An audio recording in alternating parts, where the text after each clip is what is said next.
Hello everyone, I am Survari Joshi and you are welcome to Learn Everything Online. I am your instructor for your math segment. Fun Puzzles Part 3. Puzzle number 1. 1757051. Take a good look at this number and now tell me if it is a prime number or no. If no, then find its factors.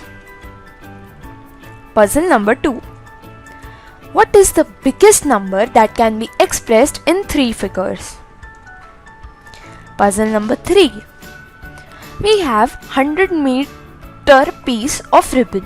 If it takes 1 second to cut it into 1 meter strip, how long would it take to cut the entire ribbon? Puzzle number 4.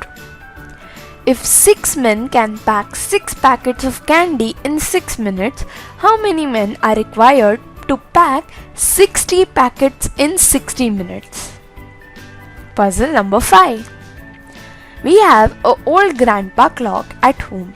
It takes 7 seconds for this clock to strike 7 gongs. Now how long will it take for striking 10 gongs? Thank you. Any question? You can comment down all your doubts and also your answers to check if your answers were right or wrong. So did you find this video helpful? Solve this kind of sums and share this video with all your friends. Do comment on this video and don't forget to subscribe our channel and also turn on the bell icon. Bye bye.